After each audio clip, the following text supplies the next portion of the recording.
نستعينه ونستغفره ونعوذ بالله من شرور أنفسنا ومن سيئات أعمالنا من يهد الله فلا مضل له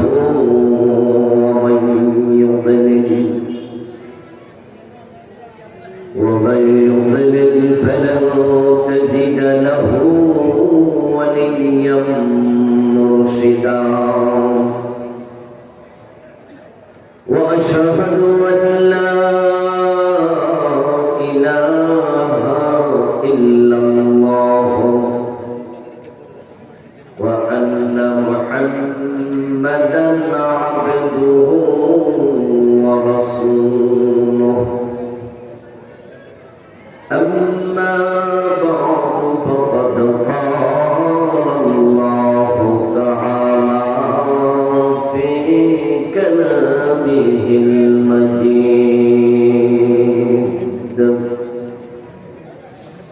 أعوذ بالله من الشيطان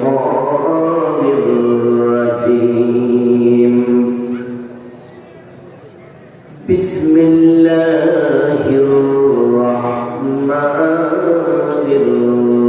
الرحيم إن الذين آمنوا وعملوا الصالحات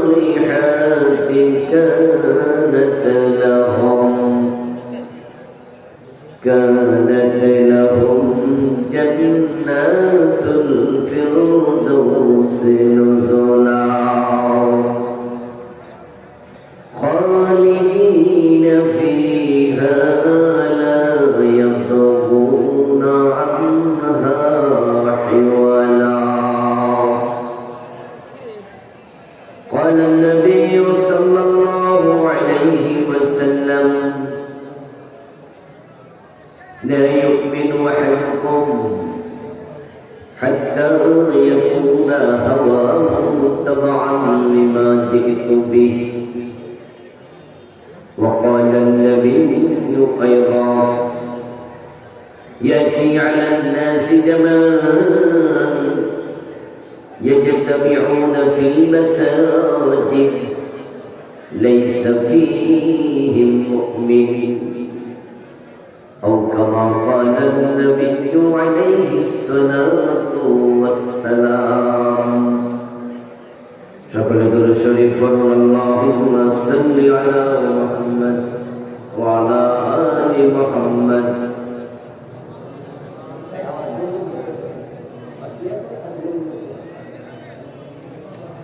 اللهم بارك على محمد وعلى آل محمد كما باركت على إبراهيم وعلى آل إبراهيم إنك حميد مجيد اللهم صل وسلم وبارك عليه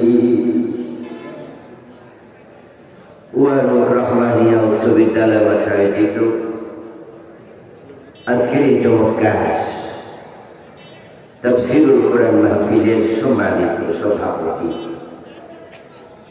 হাজীগঞ্জ ঐতিহাসিক বড় মসজিদের সম্মানিত খতিব বিশিষ্ট আলিম মুহতারাম মাওলানা মুফতি মুহাম্মদ আব্দুর রউফ হাফিজাহুল্লাহ আল্লাহ হুজুরের নেক হায়াত দারাজ করুন। আমার এক অত্যন্ত চমৎকার আলোচনা উপস্থাপন করেছেন এরশাদ পর থেকে মুফাসসির কোরআন নন্দিত আলেম মুহতারাম মাওলানা মুফতি আবু তাহির মাদানী হাফিজাহুল্লাহ। আলোচনা করেছেন মাওলানা হাফেজ জসিমউদ্দিন সাদপুরি, মাওলানা কামালউদ্দিন আব্বাসী রাহিমাহুল্লাহ হাফিজাহুল্লাহ। আলোচনা করেছেন আপনাদের এলাকার গণ্য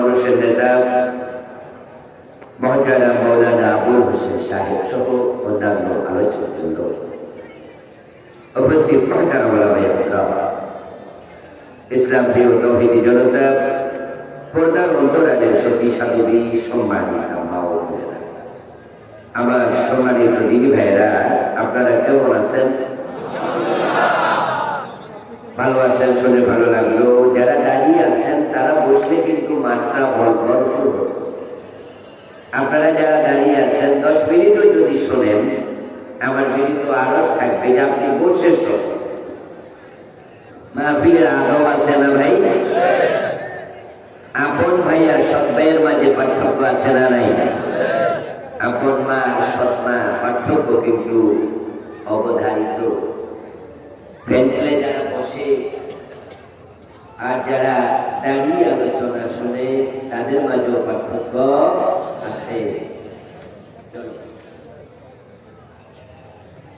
আপনারা যারা দাঁড়িয়ে আছেন, এই যে ভাইরা, যুবক ভাইরা, আপনারা বসে যান। 10 মিনিট শুনে 10 মিনিটে বসে শুনে।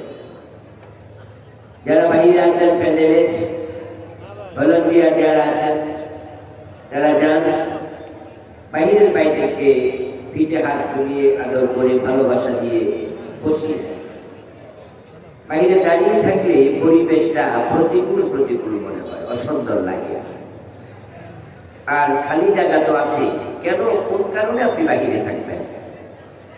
বরং কোরআনের মজলিসে কাছাকাছি এসে বসলে পারস্পরিক ভালোবাসা বৃদ্ধি পায়, ঠিক না? এই জন্য সকলকে বলবো, যারা আছেন, এখনো দাঁড়িয়ে আছেন, যারা চলে আসেন, মাঠে এসে দাঁড়িয়ে থাকবেন কেন? যারা আসছেন, যারা আসবেন, আল্লাহ সকলকে আজকের মাহফিল নাজাতের ওসিলা বানিয়ে দিন, বলেন আমিন। প্রিয় দিনী ভাইরা, আল্লাহ তাআলার অশেষ শুকরিয়া, যিনি আমাদেরকে কোরআনের আহ্বানে, কোরআনের এই ময়দানে পবিত্র কোরআনের কথা বলার জন্য, শোনার জন্য আসার তৌফিক দিলেন। কৃতজ্ঞতা জানাচ্ছি মহান রব আল্লাহ তাআলাকে, যিনি আমাদেরকে সুস্থ রাখলেন, পবিত্র কোরআনের কথা বলার মতো, শোনার মতো কোরআন মুখে হৃদয় দিলেন। এই সব নেয়ামতের মালিককে। এই জন্য আমরা আলোচনার শুরুতে তাকে কৃতজ্ঞতা জানাই, শুকরিয়া জানাই। সবাই মিলে একবার জোরে জোরে কালিমাতু শুকর করি, আলহামদুলিল্লাহ। সম্মানিত দিনী ভাইরা, আমি আপনাদের সম্মুখে পবিত্র কোরআন মাজিদ থেকে সূরাতুল কাহফের 107, 108 দুটি আয়াতে কারিমা তিলাওয়াত করেছি। নবীজি সাল্লাল্লাহু আলাইহি ওয়াসাল্লামের পবিত্র মুখ অনুসৃত ছোট ছোট দুইখানা হাদিসে নববী পাঠ করেছি। আল্লাহ তাআলা তৌফিক দান করলে এখান থেকে কিছু কথা বলবো ইনশাআল্লাহ। আমরা সবাই আল্লাহর জান্নাতে যেতে চাই। একজন মুমিনের জীবনের গন্তব্য, লক্ষ্য, ডেস্টিনেশন, লক্ষ্য, উদ্দেশ্য, টার্গেট শুধুমাত্র একমুখী হবে, সেটা হলো জান্নাতমুখী, ঠিক না? আমাদের প্রতিটা কাজ জান্নাত কেন্দ্রিক নিয়ন্ত্রিত। আমরা খেতে গেলেও আমি কোন হাতে খাওয়া না, মন চাইলে কি আমরা বাম হাতে খাই? আমরা ভাবি যে না, আমার খাওয়াটাও জান্নাতমুখী হবে। আমরা খাওয়ার সময় সামনে যা পাই তা খাই না। খাবারটা হালাল না হারাম, এটা আমরা নিশ্চিত ভাবে চিন্তা করে তারপরে খাই, ঠিক না? আমরা জানি যে হারাম খেলে জান্নাত মিস হয়ে যেতে পারে। আমরা ঘুমাতে গেলেও ভাবি কোন কাতে ঘুমানো সুন্নাত। ইভেন আমরা যখন টয়লেটে ঢুকি, টয়লেটে ঢোকার সময় আমরা ভাবি কোন পা দিয়ে ঢোকা সুন্নাত, ঠিক না? আমরা কেন সুন্নাহর প্রতি এত দরদি? কেন আমরা সুন্নাহ মানার জন্য এতটাই পাগল পারা? একটা মাত্র কারণ, প্রিয় নবীজি বলছেন, মান আহাব্বা সুন্নতি ফাকাদ আহাব্বানি ওয়া মান আহাব্বানি কানা মাই ফিল জান্নাহ। রাসূলুল্লাহ বলেছেন যে আমার সুন্নাহকে ভালোবাসে সেই আমাকে ভালোবাসে, আর যে আমি নবীর সুন্নাহ ভালোবাসার প্রমাণ দেবে কানা মাই ফিল জান্নাহ, সে আমার সাথেই আল্লাহর জান্নাতে যাবে। আল্লাহর জান্নাতে যাওয়ার জন্য আমরা তো সদা তৎপর। আজকের মাহফিল আসার পিছনেও তো কথা, কারণ লক্ষ্য একটাই, আলেম ওলামাদের কথা শুনলে আল্লাহর জান্নাতের পথ খুঁজে পাওয়া যায়। এছাড়া দ্বিতীয় কোন উদ্দেশ্য আপনাদের আছে? যাওয়ার সময় কি রিক্সা ভাড়া দেবে? বিরিয়ানি খাওয়ার জন্য আসছেন নাকি? আসছেন যে আল্লাহ জান্নাতের পথ চেনার জন্য কুরআন হাদিসের কিছু কথা শোনা দরকার। এবং আজকে এখানে আসরের পর থেকে হোক, জোহরের পর থেকে হোক, এখন পর্যন্ত যত আলোচনা হচ্ছে সকল আলেমের মুখ থেকে একটাই আলোচনা, কোন কাজ করলে জান্নাত পাওয়া যায়, ঠিক না? কোন কাজ করলে জাহান্নামে যাওয়া লাগে। তিনি আমাদেরকে আলেমরা শিখাচ্ছেন যে জাহান্নামের এই কাজ করো না, জান্নাতে যাওয়ার জন্য এই কাজ করো। এবার আপনাদের কাছে আমার কিছু কথা হবে, দয়া করে সামনে ডিস্টার্ব করবেন না, কথা বলবেন না। মাহফিল কমিটির লোক আপনারা সামনে যান, ওখান থেকে আওয়াজ আসছে আমার কানে। আপনাদের কথাবার্তা এভাবে হলো তো এখানে কথা বলা যাবে না। যারা মাহফিল অ্যারেঞ্জ করেছেন তাদের মাঝে কমিটি থাকবে, লোক থাকবে, ভলান্টিয়ার থাকবে। ডিস্টার্ব যারা করে তাদেরকে বিনয়ের সাথে বলবে, কথা না শুনলে দূরে যেয়ে কথা বলতে বলবে, ঠিক না? আর যারা কোরআনের কথা ডিস্টার্ব করে, নিঃসন্দেহে কোরআনের সাথে বেয়াদবি হবে, হবে কিনা? এই জন্য আমরা বিনীত আরজ করবো, আপনারা এখানে কমপক্ষে কোনো কথা বলবেন না। আমাদের সামনে আপনাদের জটলাবাদী, আপনারা কেন কথা বলবেন? কোনো কথা থাকলে আপনারা দূরে চলে যান। নিঃসন্দেহে শয়তান এখানে এসেছে। আল্লাহর কাছে আমরা শয়তান থেকে পানা চাই, বলেন আমিন। সবাই বলুন আউযু বিল্লাহি মিনাশ শাইতানির রাজিম, আউযু বিল্লাহি মিনাশ শাইতানির রাজিম, আউযু বিল্লাহি মিনাশ শাইতানির রাজিম। এখন যারাই কথা বলবে নিঃসন্দেহে তারা কোরআনের সাথে বেয়াদবকারী হবে, বেয়াদবি করছে তারা। এই জন্য আমরা বলবো যে আপনারা সেখানে জটলা না পাকিয়ে চলে আসেন। যারা দাঁড়ায় দাঁড়ায় কেমনি ওরা ঝগড়া করছে এটা দেখতেছেন, তারা শয়তানিদের সহযোগিতা করছেন। এই জন্য আপনারা চলে যান, সরে যান, বরং মাহফিলে চলে আসেন। আমাদেরকে কোরআনের কথা বলতে সহযোগিতা করুন। আমরা আল্লাহর কাছে সাহায্য চাই। আল্লাহ যেন কোরআনমুখী, হাদিসমুখী কিছু কথা বলা তৌফিক আমাদের দান করে, বলেন আমিন। এবার বলুন তো, আমরা জান্নাতে সবাই যেতে চাই কিনা? আচ্ছা, জান্নাতে যেতে চাইলে কি যাওয়া যায়? মোটেও নয়। আমার প্রিয় ভাইয়েরা, গ্রামে একটা টিনের ঘর বানানোর শখ যাদের সনের ঘর ছিল তাদের, যাদের টিনের ঘর আছে তাদের বিল্ডিং বানানোর শখ, ঠিক না? এই শখ কার থাকে না? সব মানুষের থাকে।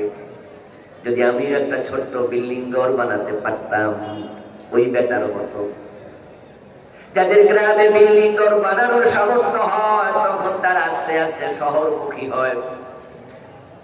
যদি আমি হাজীগঞ্জ বাজারের পাশে একটা ঘর বানাইতে পারতাম, যারা আবার শহরে আসে আস্তে আস্তে তারা রাজধানীমুখী হয়। মানুষ চায় যে একটা ঢাকা যদি আমার বাড়ি থাকতো, কিন্তু বলুন তো সবাই যা চায় তা কি পায়? পরীক্ষার হলে যতজন পরীক্ষার্থী ঢোকে, ফেল করার জন্য কয়জন পরীক্ষার হলে যায়? যদি 1000 পরীক্ষার্থী থাকে, 1000-এর মাথায় থাকে আমি হলে যাব, পরীক্ষা দেব, আমি পাস করব। কিন্তু সবাই কি পাস করে? তো জান্নাতে আমরা সবাই যেতে চাই, কিন্তু সবাই জান্নাতে যেতে পারবে না। রাসূলুল্লাহ সাল্লাল্লাহু আলাইহি ওয়াসাল্লাম বলে গেছেন 1450 বছর আগে আমার উম্মতগুলো 73 দলে বিভক্ত হবে, তার মাঝে জান্নাতে যাবে কয় দল? রাসূলের উম্মতের মাঝে 72 দল হবে জাহান্নামী। এখানে আমরা যারা আছি আমরা কেউ কি ঈসা নবীর উম্মত? কথা বলেন, কথা বলেন। আমরা কি মুসা আলাইহিস সালামের উম্মত? আমরা সবাই দাবি করছি আমরা বিশ্ব নবীর উম্মত, নবী মুহাম্মদুর রাসূলুল্লাহ সাল্লাল্লাহু আলাইহি ওয়াসাল্লামের উম্মত। এখন রাসূল বললেন উনার উম্মতেরাই হবে ৭৩ দল, জান্নাতি হবে মাত্র একদল। এতে বোঝা যায় রাসূলুল্লাহর উম্মতের মাঝেও জাহান্নামীর সংখ্যা হবে অনেক বেশি। অথচ রাসূলুল্লাহ ৭৩ দল উম্মতের মাঝে নিজে জাহান্নামে যেতে চায় এমন কয়জন পাবেন? সবাই বলে আমিও জান্নাতে যেতে চাই। যেমন আজকের মাহফিলে আপনারা যারা আছেন সবাই বলেন আমরা জান্নাতে যেতে চাই, অথচ এখন সুদে টাকা লাগানো অবস্থায় আছেন এমন ২-৪ জন সুদখোর আজকের মাহফিলে আছে না নাই? এও তো জান্নাতে যাইতে কিছুক্ষণ আগে চাইছিল, বলছে আমিও জান্নাতে যাইতে চাই। হাদিসে পাওয়া যায় রিবা ৭৩ বাবান আইসারুহা আইয়ান ইয়াহুর রাজুলু উম্মাহু। সুদ খেলে